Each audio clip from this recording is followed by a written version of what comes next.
Buenas noches a todos, sean bienvenidos a esta clase que estamos dando sobre las Sagradas Escrituras.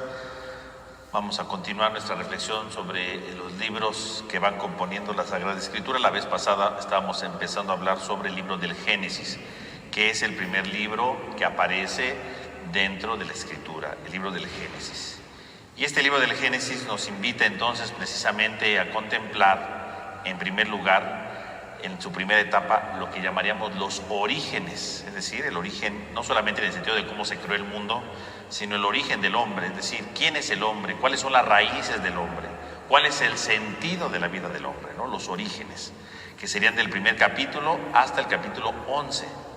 Luego tendremos la segunda gran etapa, que sería la época de los patriarcas, que sería desde el capítulo 12 hasta el capítulo 50, ¿no? Que es todo el resto del libro del Génesis. Y dentro de estos patriarcas tendremos sobre todo tres grandes ciclos. En primer lugar estaría la parte de Abraham, ¿no? Que es con que comienza toda la historia del pueblo de Israel. En segundo lugar tendríamos la historia de Jacob, de este patriarca Jacob. Y finalmente el último ciclo, que sería la historia de José, ¿no? Que es uno de los hijos de Jacob, ¿no? Y entonces ese sería básicamente el compuesto del libro del Génesis como tal, ¿no? Ahora bien, podemos nosotros entonces continuar nuestra reflexión sobre la Sagrada Escritura, teniendo ya estos pormenores.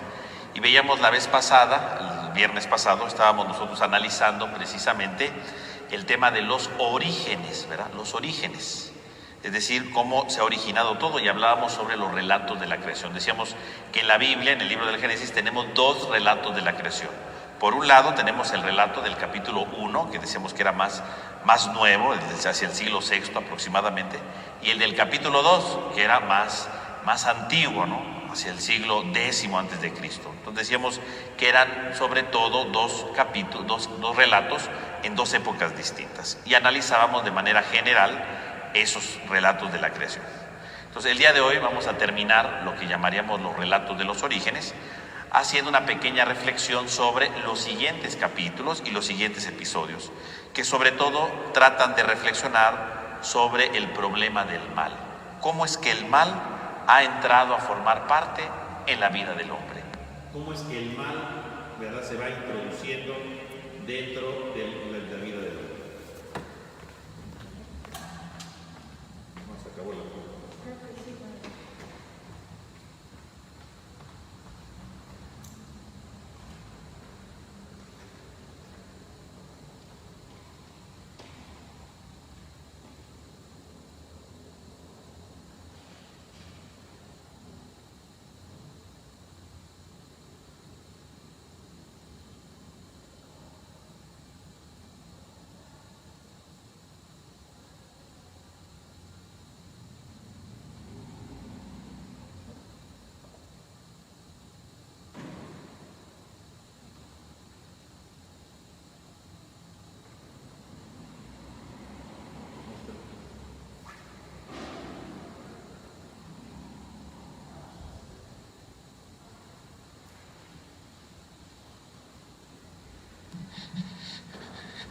Bueno, vamos a continuar.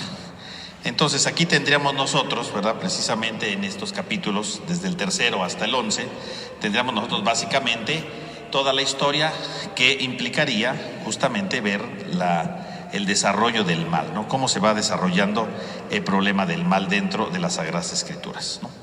Entonces, ¿qué va a suceder?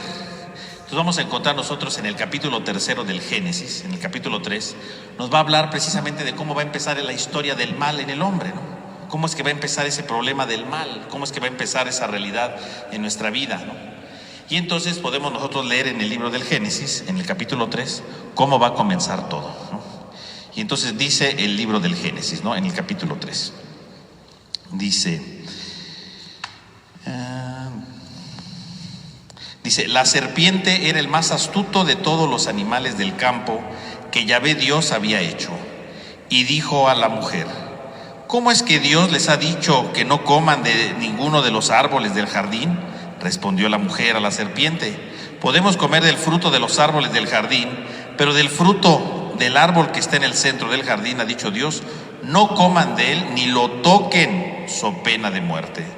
Replicó la serpiente a la mujer: De ninguna manera morirán. Es que Dios sabe muy bien que el día en el que coman de él, se les abrirán los ojos y serán como dioses, conocedores del bien y del mal. Y como viese la mujer que el árbol era bueno para comer, era apetecible a la vista y excelente para lograr la sabiduría, tomó de su fruto y lo comió y se lo dio a su marido, y que igualmente lo comió. Entonces se les abrieron los ojos a ambos y se dieron cuenta de que estaban desnudos y cosieron unas hojas de higuera e hicieron unos ceñidores. Entonces tenemos aquí precisamente en este relato cómo empieza el pecado. El pecado empieza cuando la mujer escucha la voz de la serpiente. Ahí comienza todo.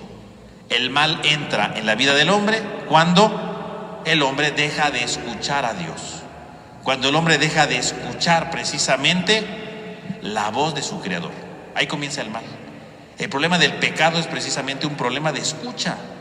El pecado va a comenzar cuando nosotros decidimos escuchar otra cosa que no es Dios. Ese es el problema del pecado, ¿no?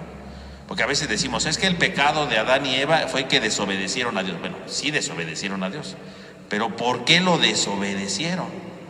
Pues lo desobedecieron precisamente porque prefirieron escuchar otra voz que no era la de Dios.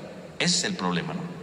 Ahí comienza todo. Cuando yo prefiero escuchar otra voz, cuando yo prefiero escuchar otra realidad que no es Dios, ahí es donde comienza el pecado. Es ahí donde comienza precisamente el problema del mal, cuando yo dejo de escuchar a Dios. Y todos los pecados, si ustedes lo piensan bien, todos los pecados comienzan precisamente cuando dejamos de escuchar a Dios. Ahí comienza todo.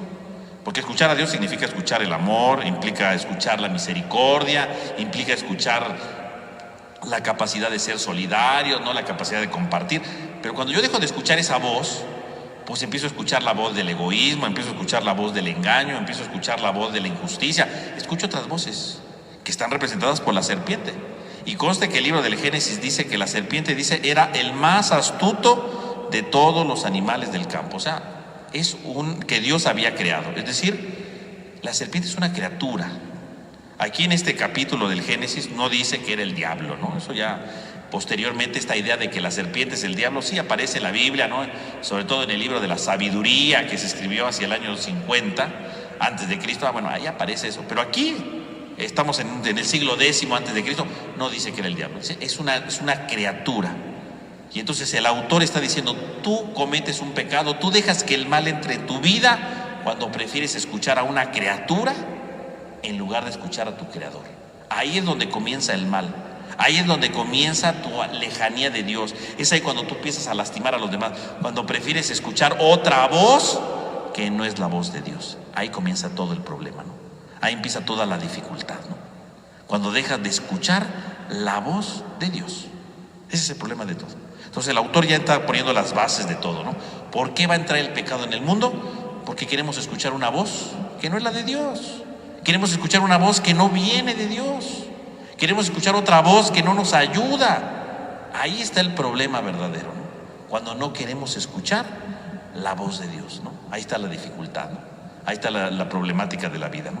Cuando no queremos escuchar la voz de Dios. Y entonces obviamente empiezan todos los problemas, ¿no? Porque entonces viene la serpiente y le dice, oye, ¿sí es cierto que no puedes comer? No. Y la mujer empieza a hablar, ¿no? Empieza a entablar un diálogo con la serpiente, empieza como a querer defender a Dios, empieza como diciendo, no, Dios no es tan malo, ¿no? O sea, pero ya empieza el diálogo. Y termina la serpiente convenciendo a la mujer, ¿no? Desvirtuando la imagen de Dios. Porque Dios le dice, no coman del fruto, ¿no? Y ya explicamos nosotros la clase pasada, explicamos por qué no podían comer del fruto. ¿Por qué no podían comer del fruto? Porque decíamos que en aquel momento no estaban hechos para comer de ese fruto, ¿no? Porque el árbol de la ciencia del bien y del mal es que el hombre sepa descubrir qué es lo que le conviene y qué es lo que lo perjudica, qué es lo que le puede ayudar a crecer y qué es lo que le puede ayudar a disminuir, el bien y el mal, lo que le planifica y lo que le disminuye, ¿no? Ese es el problema del mal, ¿no? Y él por eso dice que el hombre no podía comer de ese árbol, no estaba preparado, no estaba maduro para esa etapa. Y en lugar de eso, la serpiente le dice, no, porque el día que coman, Dios sabe muy bien que ustedes van a morir. Dios sabe que ustedes van a morir. El día que ustedes coman de ese fruto, Dios sabe que van a morir. ¿Verdad que perdón, Dios sabe que el día que coman de ese fruto van a abrírsele los ojos y serán como dioses, perdón, no, serán como dioses. Se van a dar cuenta que son como dioses. Y entonces presenta la imagen de Dios como alguien malo, ¿no? Envidioso, que dice, no quieren que sean como dioses, no quieren que sean como él. Y ahí va la mujer y se lo come, ¿no? Y luego le convida a su marido y se lo come. Y empieza todo el drama, ¿no? Del pecado. ¿Dónde empieza el pecado? Cuando dejamos de escuchar a Dios, escuchamos una serpiente y dejamos que la serpiente, que la criatura, nos desvirtúe a Dios, ¿no? Nos cambie nuestra manera de entender las cosas, ¿no? Nos cambie nuestra manera de descubrir la realidad. Ahí está el problema de fondo, ¿no? Ahí está la dificultad de todo, cuando desvirtuamos todo. Ahí está el pecado. Y entonces cuando alguien peca, ¿verdad? Por ejemplo, dice, soy envidioso, pues porque te desvirtúa la imagen del amor, ¿no? No debes de compartir porque así como a ti te costó trabajo, también a ellos les debe de costar trabajo, ¿verdad? Son gente avariciosa, son gente oportunista, son gente que empiezan a cambiar la imagen de las cosas. Algo que podría ser bueno, nos lo van desvirtuando para que se haga malo. Ahí está el problema de todo, ¿no? Cuando todo se va desvirtuando, cuando empezamos a escuchar una voz que no viene de Dios. Y se desvirtúa lo bueno, se desvirtúa el amor, se desvirtúa todo. Piensa usted, cualquier pecado que usted ha cometido en la vida, ¿por qué lo cometió? Pues lo cometió porque se le desvirtuó, ¿no? Porque le hicieron ver que eso era bueno y que no importaba lo que le pasara a los demás. No importaba si usted lastimaba a otros, lo importante era usted, ¿no? Su aparente felicidad. Desvirtuaron todo. Y entonces pues vienen las consecuencias, ¿no? Y entonces dice que en primer lugar se vieron desnudos. Y estar desnudos significa que estaban desprotegidos, ¿no? Que se sentían vacíos, que se sentían sin ayuda, ¿no? Que se sentían abandonados, ¿no? Eso significa estar desnudos. Estar solos, estar sin la protección de Dios. Eso es estar desnudo, ¿no? Ahora una idea para encontrar la idea de desnudez, ¿no? De desprotección. Porque no significa solamente que no tenían ropa, porque no tener ropa, bueno, pues sí, es una idea, pero eso es muy sencillo, ¿no? Estar desnudo significa estar desprotegido. Por ejemplo, cuando alguien, ¿verdad?, lo raptaran, ¿verdad? Ese ejemplo que lo pongo luego, ¿no? Cuando alguien lo raptan, ¿no? Y lo encajuelan ahí en un coche, ¿no? Y de repente, pues ahí le van dando vueltas por todo lado y de repente lo sueltan ahí, ¿verdad?, en una calle oscura. Y cuando uno dice, ¿y dónde estoy, no? ¿A dónde estoy? ¿Para dónde camino? O sea, uno no sabe qué hacer, ¿no? Bueno, ese sentimiento de soledad, ese sentimiento de miedo, de no saber dónde estoy, de inseguridad, ¿no? Porque me pueden hacer daño, de incertidumbre porque no sé a dónde caminar, ¿no? ¿Para dónde voy? O sea, no tengo ni idea, ¿no? Aquí me botaron, aquí me tiraron y no sé a dónde voy. Eso es lo que sería la desnudez en la Biblia, ¿no? Tener miedo, estar inseguro, tener todo tipo de situación negativa, ¿verdad? De temor. Eso sería precisamente lo que representaría aquí, ¿no? El episodio, ¿no? La desnudez es eso, ¿no? Cuando me siento desprotegido. Por eso de inmediato dice que se cubre, ¿no? Porque empiezan a descubrir que el otro es un enemigo, ¿no? Empiezan a descubrir que el otro es alguien que los va a dañar. Empiezan a descubrir que el otro es alguien que no es bueno. Aunque han convivido juntos, ahora no es bueno. Se empiezan a cubrir, ¿no? Fíjese cómo entonces el pecado va rompiendo todo, ¿no? Y entonces viene toda la situación de Dios, ¿verdad? Entonces fíjense bien. Vamos a hacer aquí un pequeño esquema. Entonces,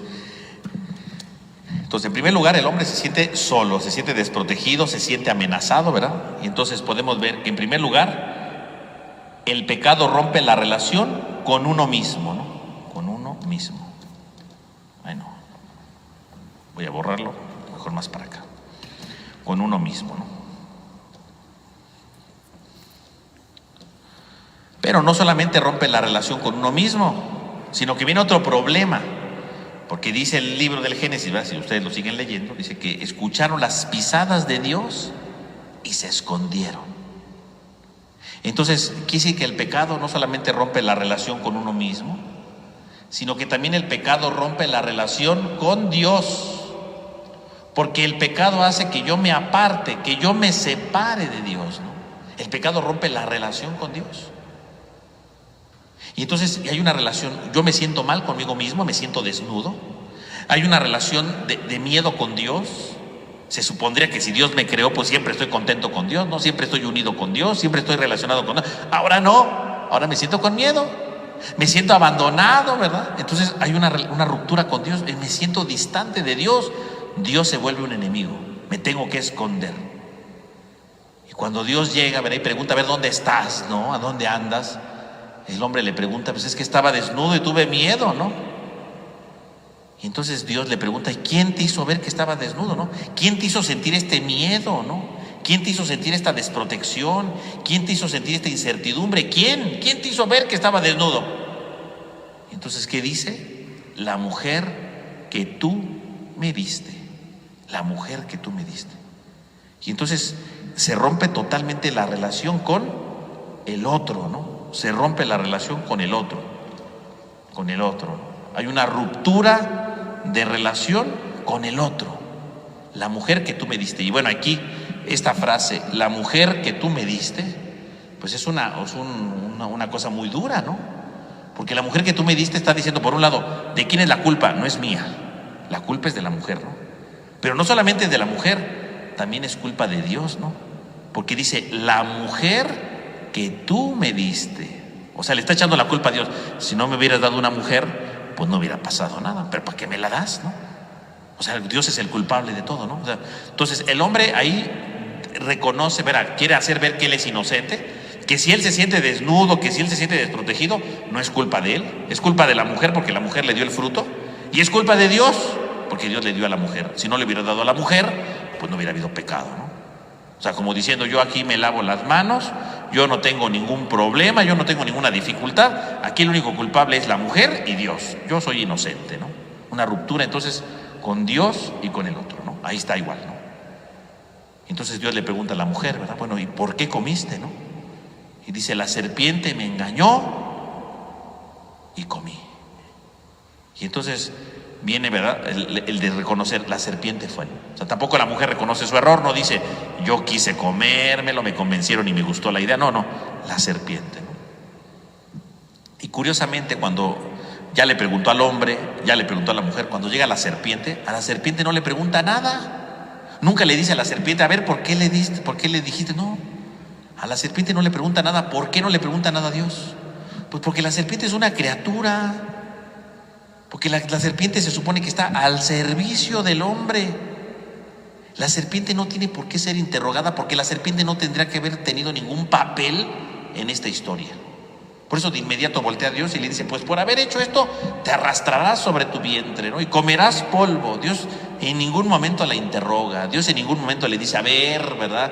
¿Por qué lo hiciste? A ver, cuéntame. No. La serpiente no merece ningún interrogatorio, porque la serpiente no debería tener ningún papel protagónico en este relato. Aquí los protagonistas son el hombre y la mujer. Ellos son los protagonistas. Dios los dejó a ellos para que cuidaran la creación. Dios los dejó a ellos para que ayudaran en la creación. Para eso los dejó Dios. La serpiente no tenía por qué haber hablado nunca. Y si la serpiente habló, lo que dijera la serpiente le venía valiendo al hombre y la mujer, porque aquí el que manda es Dios. Y los que cuidan la creación son los hombres. La serpiente es una criatura que no tenía nada que decir. Por eso Dios ni siquiera le pregunta, porque la serpiente no tiene ningún valor en este texto, ¿no? No le dice nada. Dios se queda callado y se acabó el asunto, ¿no? No le dice más. No le dice, ay, a ver, que nos cuente la serpiente por qué comió. No. La serpiente que se quede callada, porque la serpiente no tiene absolutamente nada que decirle al hombre. Perdón, a Dios. Dios no tiene que decir nada. Y de inmediato la maldice, ¿no? Y maldecir no significa que le desee un mal, ¿no? Maldecir en la Biblia significa que la serpiente frustra su proyecto como serpiente, ¿no? Y dice, comerás polvo, ¿no? Y bueno, es la idea, ¿no? Porque cuando uno ve una serpiente, ¿verdad? Ahí, ¿verdad? Serpenteando, ¿verdad? Ahí en la tierra, bueno, parece como si comiera polvo. No come polvo, pero los judíos imaginaban que comía polvo, porque ya ven que saca la lengua y uno piensa que come polvo. No come polvo, en realidad con eso, ¿verdad? Huele y se dirige, ¿verdad? Y sabe orientarse, ¿no? La lengua le ayuda mucho a la serpiente, pero ellos no lo sabían. Ellos lo veían como una comedora de polvo, ¿no? Y decíamos la semana pasada que el polvo representa el fracaso, ¿no? Que el polvo representa la pequeñez, que el polvo representa la frustración. Entonces cuando dice comerás polvo, significa cada vez que tú escuches a la voz de la serpiente, serás polvo, serás fracaso. Cada vez que quieras escuchar la voz que no es de Dios, tu destino será el fracaso. Estarás maldito, es decir, estarás incompleto. porque no dejarás que tu vida nunca se perfeccione, no dejarás que tu vida nunca se llene, porque siempre te estarás llenando de palabras que no valen la pena, de palabras que son superficiales, de palabras que no vienen de Dios, incompletas, ¿no? Y entonces dice, ¿verdad? El texto, ¿no? Dice el texto a la mujer, ¿no? Ah, ya lo perdí, pero bueno, ahí le va. Dice el texto, aquí está, ¿no? Y entonces voltea a ver a la mujer y le dice, ¿no? Haré tus fatigas cuanto sean tus embarazos. Con dolor parirás a tus hijos y hacia tu marido irá tu apetencia y él te dominará. Fíjese cómo entonces el texto, ¿verdad? Nos habla precisamente aquí de cómo la mujer dice, con dolor parirás. Y uno dirá, entonces antes cuando parían no les dolía. No se refiere a eso. Se supone que un hijo es un símbolo de la felicidad, ¿no? Se supone que un hijo es un símbolo de alegría. Decir que con dolor parirás significa que los momentos de amor y los momentos de alegría a partir de ahora por el pecado se ven empañados. Gracias a que el pecado ha entrado en el mundo, ahora lo que antes era amor se desvirtúa y habrá dolor. Lo donde antes había vida, ahora habrá sufrimiento. El pecado, ¿qué hace? El pecado entra en la vida del hombre para arrebatarle el amor, para arrebatarle la paz, para arrebatarle la alegría. Es lo que quiere decir aquí, ¿no? No, o sea, no se refiere en ningún momento a que las mujeres, ¿verdad?, les duele, ¿verdad?, el parto por el pecado. No. Aquí hay que verlo, ¿verdad?, espiritualmente hablando. El pecado provoca que los momentos más grandes de alegría y de amor se desvirtúen y se destruyan. Y si no, véanlo en un matrimonio de mucho amor y todo, y de repente, ¿verdad?, entra el pecado, ¿verdad?, que si la infidelidad, que si lo que ustedes quieran, y lo que era amor se convierte en odio, y lo que era amor se convierte en división, y donde había vida ahora hay muerte, ¿no? ¿Es eso? El pecado destruye. Cuando tú dejas que el pecado entre en tu vida, lo que antes se llamaba amor se puede llamar odio, ¿no? Y véanlo, cuando alguien se divorcia, bueno, cada uno escucha, ¿verdad? Cuando alguien se divorcia, ¿qué significa? Que vivían una vida unidos, ¿no? Tenían una vida juntos. Cuando alguien se divorcia llena de odio, de rencores, y cada uno le pregunta su vida, son dos historias distintas. Y son dos historias de odios y de amarguras, ¿no? Los que habían vivido juntos una misma historia, cuando se divorcian, esa misma historia casualmente se divide en dos historias, porque cada quien la ve a su conveniencia, ¿no? En dos historias llenas de resentimientos y de odios. Una historia que se divide y se desvirtúa. Una historia que se divide y se hacen dos por el odio. El pecado hace que el amor se divida. El pecado hace que el amor se fracture. El pecado hace que el amor se pierda. Y donde había amor, ahora hay odio. Eso es lo que está diciendo cuando dice, con dolor parirás y tu apetencia irá a tu marido. Eso es lo que está diciendo, ¿eh? Donde había amor, ahora solamente hay intereses, solamente hay odios, solamente hay dolores, sufrimientos. Cuando el pecado entra, ¿no? Eso es el pecado, está diciendo lo que es el pecado, ¿no?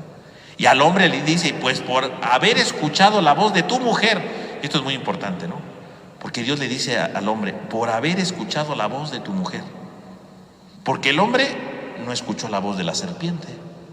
El hombre nunca habló con la serpiente, nunca dice que, sí habló con la serpiente. No, nunca habló con la serpiente.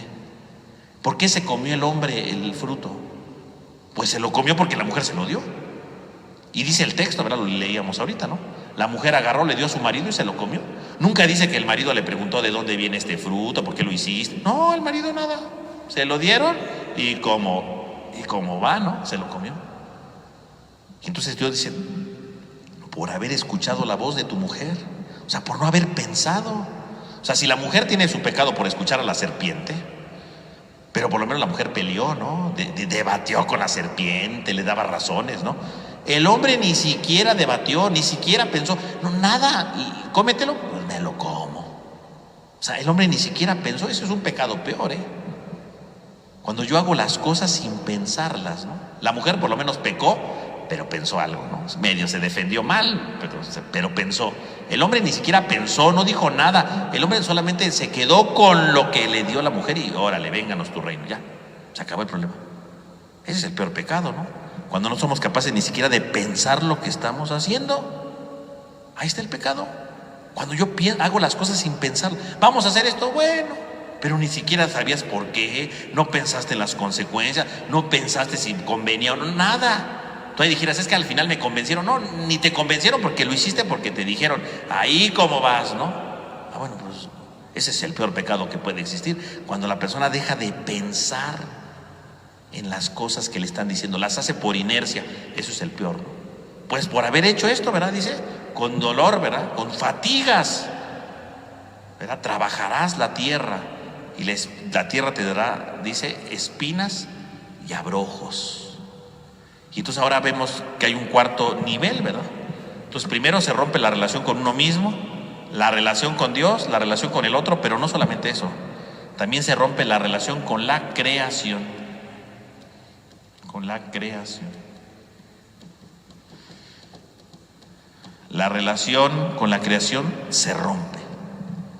La tierra producirá, dice, abrojos y espinas. Abrojos significa la esterilidad, ¿no? No hay frutos.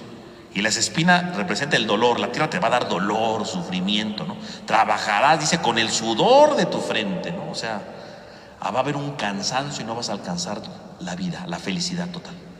El hombre se va a fatigar. El pecado hace que te fatigues por alcanzar algo que ya no puedes alcanzar. Y así pasa, ¿no? Cuando alguien miente, por ejemplo, ¿no? Y si se vuelve un mentiroso empedernido, luego cuando quiere convencer a la gente de que no es mentiroso, híjole, al final, ¿qué pasa? Le cuesta trabajo convencerlos, ¿no? O cuando alguien decepciona a otra persona, ¿verdad? Por lo que dijo, por lo que hizo. Cuando lo quiere convencer que ya va a cambiar, es bien difícil, ¿no? Con el sudor de tu frente, fatigas, abrojos, porque ya no hay frutos. Cuando entra el pecado en la vida del hombre, se va a esforzar mucho y no logrará tener los frutos a veces, ¿no? Cuesta mucho trabajo, cuesta mucho esfuerzo, cuesta muchas necesidades, muchas penurias en la vida. El rompimiento con la creación. Fíjese cómo entonces el pecado entonces viene a romper los 4 ejes fundamentales del hombre: la relación con uno mismo, la relación con Dios, la relación con el otro y la relación con la creación. Eso es lo que rompe eso es lo que rompe el pecado. El pecado rompe esas 4 dimensiones, ¿no? Estos 4 ejes fundamentales son rotos por el pecado. Cuando yo escucho la voz que no viene de Dios, se rompen estos ejes, ¿no? Y como consecuencia de eso, ¿qué va a pasar? Bueno, pues como consecuencia de esto viene entonces que los expulsan del paraíso, ¿no? Se van del paraíso, ¿no? Órale. Y uno dirá, ay, qué feo, ¿verdad? ¿Por qué Dios hizo eso? No, pues Dios los expulsa, no porque quiera expulsarlos, no, Dios los expulsa porque ellos quisieron alejarse de Dios, ¿no? Son ellos los que prefirieron no estar con Dios, ¿no? Y entonces van a empezar su vida lejos del paraíso. No lejos de Dios, porque Dios siempre está con ellos. Lejos de Dios, lejos del paraíso. Ellos se alejaron de Dios. Y entonces viene el siguiente episodio, ¿no? Y entonces uno dirá, bueno, ahí está el pecado, ya se acabó el pecado. No, porque los siguientes capítulos del Génesis siguen hablando del pecado. Si usted va leyendo su Biblia, ¿verdad?, va a descubrir cómo los siguientes capítulos siguen hablando del pecado. Por ejemplo, en el capítulo 4, esto pasó en el capítulo 3, en el capítulo 4, ¿de qué nos habla? Nos habla de la famosa historia de Caín y Abel, ¿no? Los hijos de Adán y Eva. ¿Y qué pasa con Caín y Abel? Dice, ¿verdad?, que los dos ofrecieron un sacrificio, y dice, a Dios le gustó el sacrificio de Abel. Y como le gustó el sacrificio de Abel, Caín se enoja, ¿verdad? Y dice, pero ¿por qué le gustó el de Caín? Perdón, el de Abel y no el mío, ¿no? ¿Por qué no le gustó el mío? Y se empieza a enojar, ¿no? Y se empieza a enfurecer porque Dios prefirió ese. Y aquí podríamos hacer una pregunta: ¿por qué Dios prefirió el sacrificio de Abel? ¿Por qué? Pues de entrada, pues es el misterio de Dios. ¿Por qué Dios prefiere una cosa y otra no? Pues es un misterio, ¿no? Pero si lo vemos desde este punto de vista, se supone que los dos son hermanos, ¿no? Los dos son hermanos, los dos tendrían que haber hecho su sacrificio juntos. Claro, uno era pastor, el otro era agricultor. Bueno, sí, se ofrecen cosas distintas, pero se supondría que los dos tendrían que haber ofrecido los sacrificios juntos porque los dos eran hermanos. El problema es que parece ser, ¿verdad?, el libro del Génesis pareciera que nos está diciendo que cada quien ofreció las cosas por su lado, ¿no? ¿Por qué Dios prefiere uno y no al otro? En el fondo es, pues porque están separados. Si los dos hubieran llevado su sacrificio juntos y los dos le ofrecen a Dios las cosas juntos, pues Dios le hubiera agradado ese sacrificio, porque era un sacrificio de hermanos, juntos, unidos. Y curiosamente lo hicieron por separado. O sea, el problema de fondo, ¿cuál es? No vamos aquí a dilucidar por qué Dios le gustó uno y no el otro, no, más bien, ¿por qué los hermanos no llevaron el sacrificio juntos? Quise que entre ellos había una serie de rivalidades, ¿no? Digo, el texto no nos dice mucho de ellos, nada más nos dicen que pasó eso y ya, ¿no? Pero en realidad el texto lo que nos está diciendo es que precisamente están ellos separados. Dios elige uno porque no puede elegir a los dos. En el fondo está diciendo, elijo uno porque no están juntos. Tienen que hacer las cosas juntos. Tienen que vivir en unidad, ¿no? Ese es el problema de fondo, que Caín y Abel no viven unidos. Y aquí entonces empieza un gran problema, que es el tema de la fraternidad. No se llevan los hermanos. Y digo que es un gran tema porque si ustedes lo reflexionan, a lo largo de todo el libro del Éxodo se va a hablar de hermanos. Aquí son los primeros hermanos, ¿no? Y uno mata al otro, ¿no? Pero síganlo viendo, ¿verdad? Luego viene el problema de la fraternidad, bueno, con los hijos de Noé, y luego va a seguir a Abraham con su sobrino Lot, ¿verdad? Que se llaman entre ellos hermanos. Luego verá los hijos de Abraham, Ismael e Isaac, ¿no? Y luego Jacob y Esaú. Y luego los 12 hijos de Jacob, ¿no? Y José es uno de ellos, y tienen un problema con él, ¿no? Fíjese cómo todo el libro del Génesis es un problema de fraternidad. Uno de los grandes temas que el libro del Génesis va a reflexionar a partir del capítulo 4 es el tema de la fraternidad. Cómo los hermanos tendrían que llevarse bien y cómo los hermanos se llevan mal, ¿no? Siempre andan peleando, siempre andan discutiendo, siempre andan haciendo cosas que no deben, ¿no? Entonces, el libro del Génesis nos va a enseñar sobre el tema de la fraternidad, el tema de vivir unidos, de saber ser hermanos. Eso es uno de los grandes temas del libro del Génesis, los hermanos. Y aquí está la primera pareja de hermanos. Dios elige un sacrificio, el otro no. Y en lugar de que se unan a hacer un sacrificio, dice que Caín se enoja, ¿no? Y esto es muy importante, porque a veces decimos, ay, Caín se enojó, qué mala onda es Dios. Pero léanlo bien, léanlo ahora que tengan tiempo, léanlo en la semana, el capítulo 4. Y fíjense cómo cada quien presenta su sacrificio. Caín se enoja y en realidad, ¿con quién habla Dios en todo el relato? En todo el relato Dios habla con Caín. Curiosamente, Dios nunca habla con Abel. Nunca habla con Abel. Solamente dice que prefirió el sacrificio de Abel, nada más dice eso. Pero nunca habla con Abel, siempre habla con Caín, ¿no? Cuando se enoja Caín le dice, ¿no? ¿Por qué estás irritado? ¿No? ¿Por qué tienes tu rostro mirando al suelo? ¿No? Le dice Dios, ¿no? ¿Por qué estás irritado? O sea, y cuando dice irritado se refiere a un enojo grande. No crean que cualquier enojo, ahí cualquier corajito, no, un enojo grande, ¿no? O sea, ¿por qué tienes este enojo tan grande, no? ¿Por qué estás viendo al suelo, no? Y ver al suelo, ¿qué significa? Estar atrapado en sí mismo, ¿no? Estar atrapado en su coraje, estar atrapado en su odio, ¿no? Porque no ve al cielo, no ve a Dios, ve al suelo, está ensimismado, ¿no? ¿Por qué estás ahí, no? Y Dios lo previene, si no obras bien, a la puerta estará el pecado que te acecha como fiera impetuosa y te querrá dominar. Entonces dice Dios, ojo, el pecado es una fiera, si tú lo dejas entrar, te va a agazapar. Si dejas entrar el pecado, te va a destruir. Es una fiera, el pecado es una fiera. El pecado es algo que te destruye. Es una fiera. Ojo, no te dejes dominar por el pecado. Y bueno, pues ya sabemos lo que va a pasar, ¿verdad?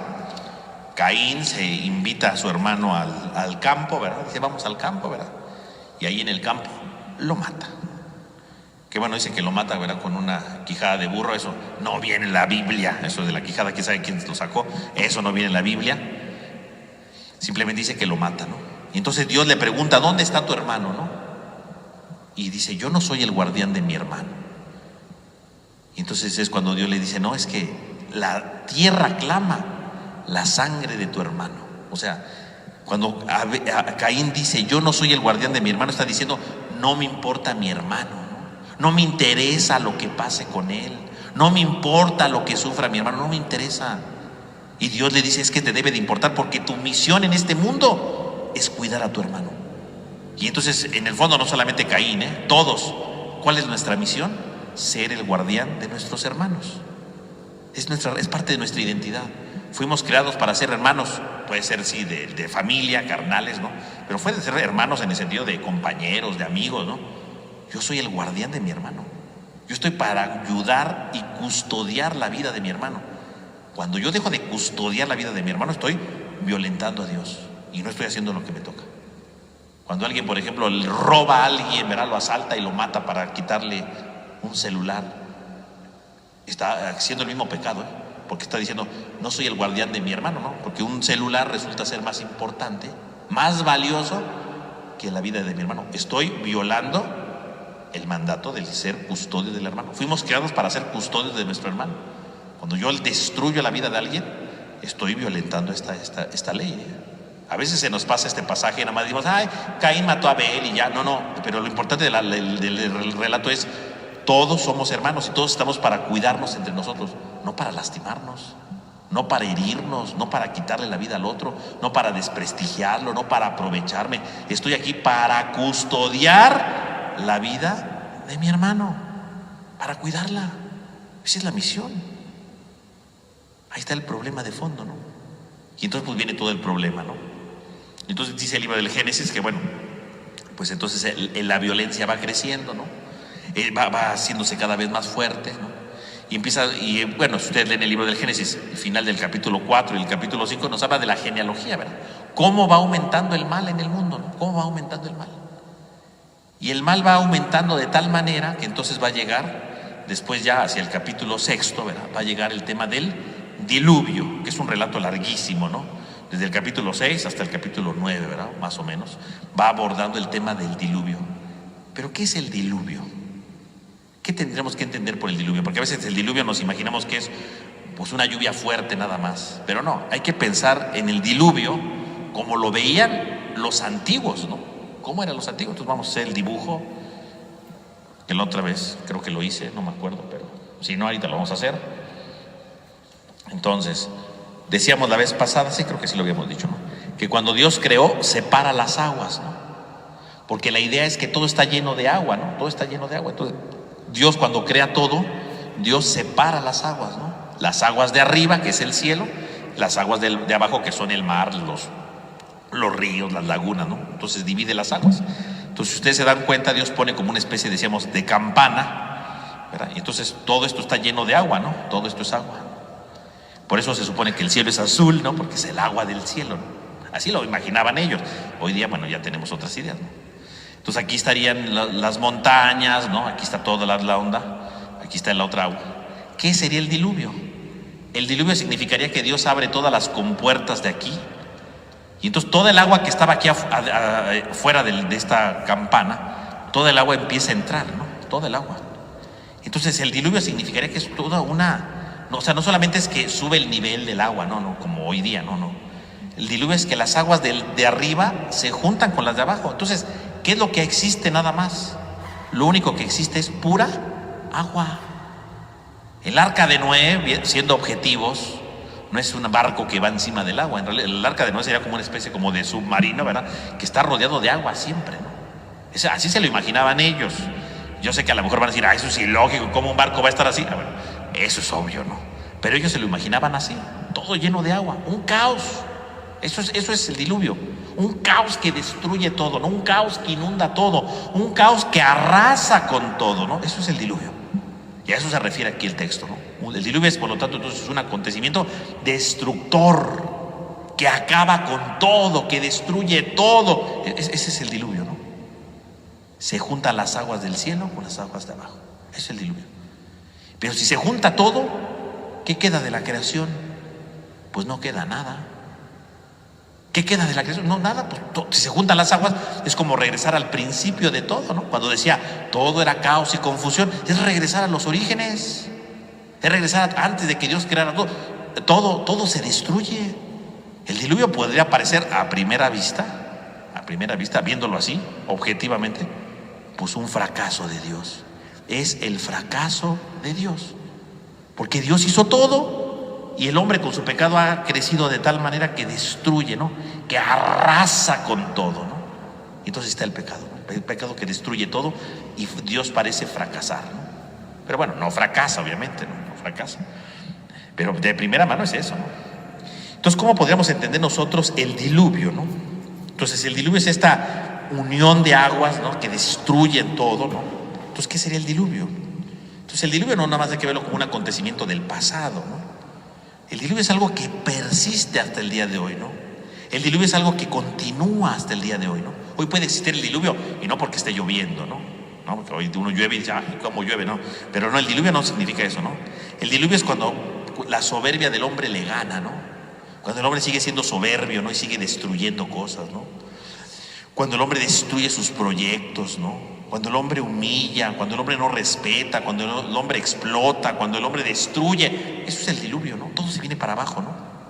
Cuando, por ejemplo, un alcohólico, por poner un ejemplo sencillo, ¿no?, un alcohólico que se la vive tomando y no le importa lo que pase con su familia, ¿no?, y los golpea y los humilla y los maltrata, pues llega un día en que esa familia se destruye. Eso se llamaría en la Biblia como diluvio. Eso es un diluvio, porque destruyó a su familia, destruyó todo, no le importó nada. Fue creciendo tanto su egoísmo y su vicio, por lo tanto, ¿no?, que no le importó su familia, no le importó si los maltrató, no les importó si los humilló, no les importó nada. Los acabó, los destruyó, y entonces todo se viene para abajo. Es un diluvio familiar. Eso es un diluvio familiar. Es un diluvio es cuando todo se destruye, ya parece que no hay ninguna esperanza, ¿no? Eso es un diluvio. Donde hay destrucción, donde hay odio, donde hay humillaciones, donde hay explotación, donde hay marginación, con el paso del tiempo hay un diluvio, porque todo se acaba, porque todo se destruye, porque todo se disminuye. Eso es el diluvio. Y siguen existiendo hoy día, ¿no? Espiritualmente hablando, sí existe, ¿no? Alguien que acaba con todo, por su manera déspota, por su manera desinteresada, por su manera egoísta de vivir, se destruye todo. Eso es el diluvio. El diluvio no queda ahí, ¿no? El diluvio, dice el texto, ¿verdad?, que pareciera que sí, que todo es un caos, que todo se destruye, pero no, porque resulta que había un hombre llamado Noé, ¿no?, que ya desde el capítulo 5 lo presentaron, ¿no? Noé encontró gracia a los ojos de Dios, porque era justo e íntegro. Y curiosamente la palabra Noé, el nombre de Noé, quiere decir consuelo. Es decir, Noé es el que da el consuelo a Dios. Porque en medio de un mundo tan lleno de maldad, tan lleno de destrucción, hay un hombre que es justo, hay un hombre que es íntegro, que está atento a Dios, que trata de vivir de Dios. O sea, en un mundo tan lleno de pecado, hay un hombre lleno de Dios, hay un hombre lleno de justicia. Y entonces Dios se consuela y dice, mira, en medio de toda la maldad hay un hombre que vale la pena. Y entonces, si ese hombre vale la pena, le dice que construye el arca, ¿no?, y que ahí vaya guardando a los animales, la pareja de animales, ¿no? Es decir, representa como si Noé estuviera metiendo a la creación dentro del arca. Ahí está el consuelo, ahí está la esperanza de Dios. Puede haber un diluvio, puede haber una destrucción, pero siempre hay una esperanza para salir adelante. Pareciera que el proyecto de Dios se viene para abajo, pero no, porque adentro del arca va la creación. Todo se está salvando, todo se está salvaguardando, todo tiene un futuro. Dios está cuidando todo, Dios está salvaguardando todo, Dios está transformándolo todo. Ahí está Dios cuidando, custodiando todo, ¿no? Fíjese cómo entonces Dios va guardando, ¿verdad?, teniendo esa esperanza, teniendo ese consuelo y refugiando la creación, ¿no?, transformando la creación, ¿no? Ahí está Dios transformándolo todo, renovándolo todo. Dios está guardándolos a todos. Fíjese cómo entonces el texto del diluvio no nada más hay que verlo, y llovió mucho, no. Por un lado la destrucción que el hombre puede generar, pero cómo Dios tiene la capacidad de salvar al hombre. Siempre hay una esperanza. Y siempre hay una oportunidad para salir del diluvio, siempre hay una oportunidad para transformarnos, siempre hay algo nuevo para ser mejores, siempre hay algo nuevo, mis hermanos. Nadie puede decir, ya todo está perdido. No, siempre hay una oportunidad para transformarlo todo, siempre. Así como Dios encontró a Noé, encuentre usted al Noé de su vida y siempre habrá una posibilidad de transformarlo todo, de reconstruirlo todo. Siempre hay una posibilidad. Y ahí lo vemos. Entonces viene toda esta situación, pero vemos cómo viene la salvación, viene la renovación. Y además de todo, Dios, si lo piensan bien, dice que Dios, ¿verdad?, le pide que construya, meta a los animales, y aparte se mete Noé con su familia. ¿Y quién era su familia? Era él con su esposa, ¿no? 2. Noé tenía 3 hijos, ¿no? 3 hijos, que tenían sus esposas, pues, otras 3, ¿no? Entonces, en total, ¿cuántos son? 8. Noé, su esposa, 3 hijos y 3 mujeres, 6 más 2, 8, son 8. ¿Qué representa el número 8? El número 8 representa en la Biblia la nueva creación. Quiere decir que adentro del arca va una nueva humanidad, va un nuevo tipo de hombre, va una nueva creación que es capaz de superar las dificultades, que es capaz de superar los diluvios de la historia, que se puede transformar todo. Ahí van, adentro del arca, para dar una nueva oportunidad, ¿no? Para transformarse, ¿no? Para renovarse. Eso es lo importante, mis hermanos. Ahí se va transformando todo, ahí se va renovando todo. Quiere decir que la última palabra no la tiene el diluvio, la última palabra la tiene Dios. Y entonces pasa el diluvio, ¿verdad? Y bueno, sigue la historia, ¿no? Y finalmente los orígenes terminan en el capítulo 11, decíamos, con el famoso relato de la Torre de Babel, ¿no? Esta torre que recordemos, ¿verdad? Es el hombre que quería construir una torre para poder llegar hasta Dios, ¿no? Es la soberbia del ser humano que dice: yo quiero llegar hasta Dios, ¿no? Yo quiero llegar y ser Dios, ¿no? En el fondo es eso. Construir una torre tan alta para llegar al cielo significa yo quiero llegar a ser Dios, ¿no? Y por lo tanto significa que yo quiero dominar todo, yo quiero tener la fuerza de todo y no quiero tener a Dios en mi vida. Ese es el problema, ¿no? La Torre de Babel recuerda esto, ¿no? El hombre soberbio que quiere ser el único en la tierra, ¿no? Y dominar todo, no necesitar a Dios. Así como hoy día, ¿verdad? Hoy día nosotros podemos ver que en muchos ambientes sacan a Dios de su vida, dicen: no necesitamos a Dios, tenemos la ciencia, tenemos esto, a Dios no lo requerimos. Bueno, eso que hace el hombre hoy, pues está marcado en el Génesis, en el capítulo 11. Construir la Torre de Babel es lo mismo, ¿no? Querer llegar a un nivel y querer decir: yo puedo ocupar el lugar de Dios, yo puedo hacer lo que quiera, yo puedo realizar todo, no necesito de Dios. Eso es la Torre de Babel, eso ya lo dijo, se dijo ya desde hace siglos, ¿no? No es una cosa de nuestros tiempos. Hoy simplemente repetimos lo que el hombre ha hecho a lo largo de su historia, como siempre, ¿no? ¿Y cuál es la consecuencia de la Torre de Babel?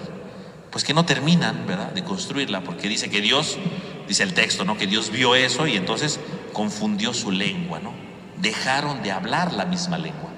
Y aquí no se refiere a que hablaron diferentes idiomas, ¿verdad? Porque luego dicen: es que unos hablaban chino, otros portugués, otros francés. No se refiere a eso, ¿no?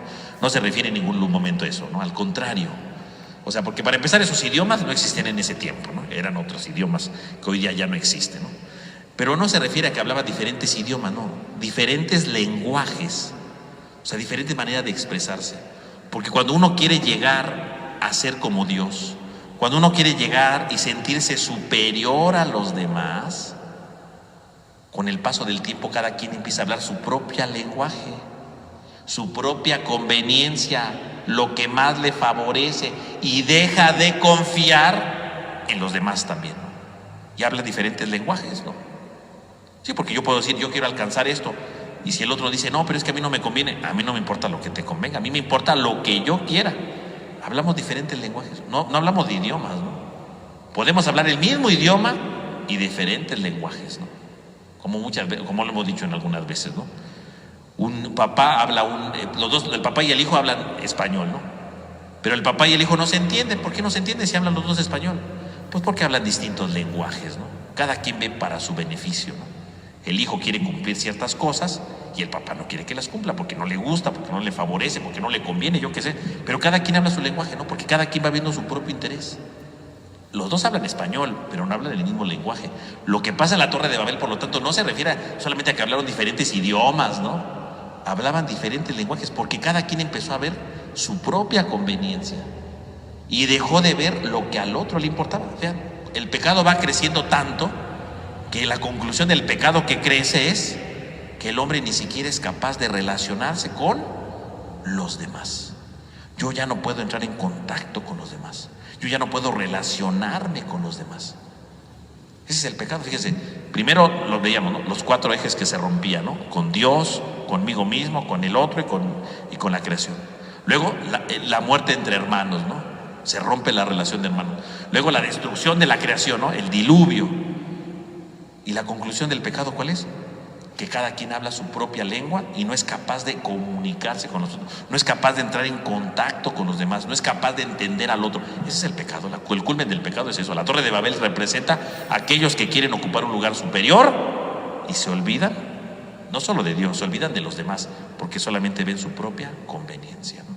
Ese es el relato de Babel, ¿no? Y con eso se cierra entonces los relatos de los orígenes. Ahí terminan los relatos de los orígenes. Y con ello uno diría, bueno, pues qué triste historia, gente que no se entiende, hermanos que se matan, diluvio que destruye todo. Bueno, ¿qué le espera a la humanidad? Bueno, ahí se terminan los orígenes y ahora viene la historia del pueblo de Israel con Abraham, ¿no? Y ahora sí va a empezar propiamente la historia del pueblo de Israel hablando con Abraham, ¿no? En el capítulo 12, ¿no? Y con ello la época de los patriarcas, ¿no? Pero obviamente eso pues ya lo reflexionaremos nosotros la próxima semana. Entonces vamos a terminar nuestra reflexión del día de hoy con una oración. En el nombre del Padre, del Hijo, del Espíritu Santo. Amén. Te damos gracias, Señor, porque nos reúnes en este día. Te pedimos por cada uno de nosotros para que nos ayudes, nos fortalezcas, nos ilumines y podamos reconocer la gracia de tu amor. Y saber que a veces sí, nos alejamos por el pecado, a veces escuchamos voces que no deberíamos, a veces nos lastimamos, a veces buscamos nuestro propio interés. Pero, Señor, ayúdanos con tu gracia a ser más generosos, a estar más abiertos a los demás y ir transformando nuestra vida. Te lo pedimos a ti que vives y reinas por los siglos de los siglos. Amén. En el nombre del Padre, del Hijo, del Espíritu Santo. Amén. Amén. Pues que tengan todos, hermanos, una buena noche y que descansen.